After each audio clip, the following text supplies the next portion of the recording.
Divergence is the most commonly used concept in trading and it acts like a leading indicator because it gives a trading signal before a reversal. But sometimes we get confused about the point where we should make entry based on divergence signal. To solve the problem, we should draw a trend line on RSI also.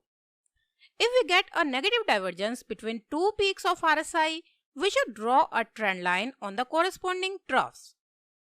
And if we get a positive divergence between two troughs of RSI, we should draw a trend line on the corresponding peaks.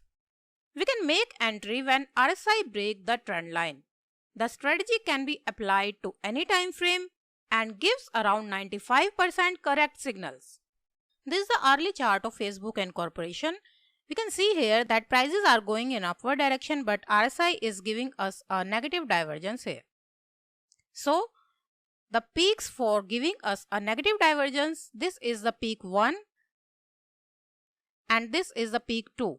The corresponding troughs are, this is the trough of this peak and this is the trough of this peak. So we will draw a trend line to these troughs to know our best entry point.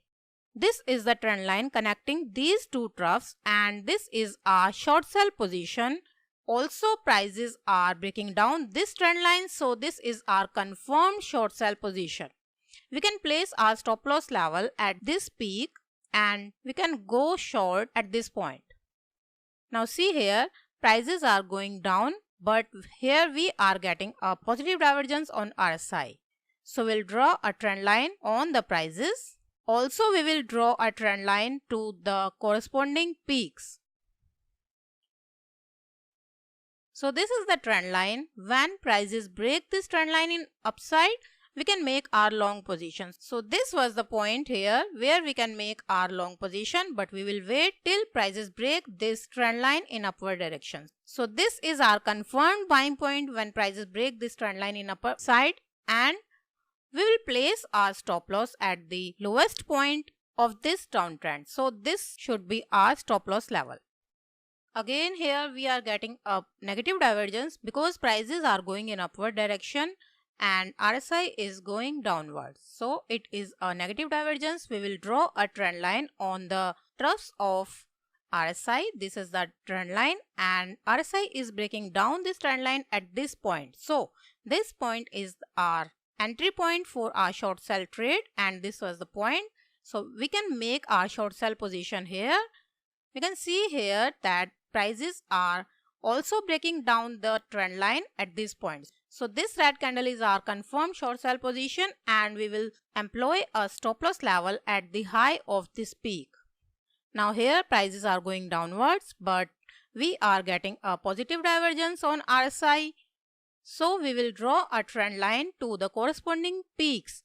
The two troughs that are giving us a positive divergence are these and their corresponding peak. This peak is the first peak and this peak is the second peak. So we will join these peaks with a trend line and when RSI cross this trend line, we can initiate our long position. But as prices are still below this trend line, so we will wait for the confirmed signal.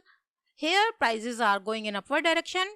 They are breaking this trend line. So this point is our confirmed buying signal and we will employ a stop loss at the low of this trough. The trend line drawn on the RSI should be in the direction of the prices. In this case, the prices are going in upward direction. So we will draw a trend line in upward direction. These are the troughs. So if we join these troughs, our trend line will also go in upward direction. Here prices are going in downward direction. So if we join the peaks of these troughs, then we will get a trend line that is going in downward direction. Again, we are getting a positive divergence here. RSI is going upward, but prices are going in downward direction. So this is the positive divergence. See, these are the two troughs that are giving us a positive divergence and the corresponding peak of this trough is this one and the corresponding peak of this trough is this one. So we will join these 2 points and extend the trend line. Here we are getting a entry point signal, but as prices are below this trend line, we will wait till prices break this trend line. At this point, we are getting our confirmed signal and we will place our stop loss at this point. Using this strategy, we can get very accurate and confirmed signal if we trade divergence. And divergence is one of my favorite strategies, and I mostly use this strategy in intraday trading. Thanks for watching the lecture.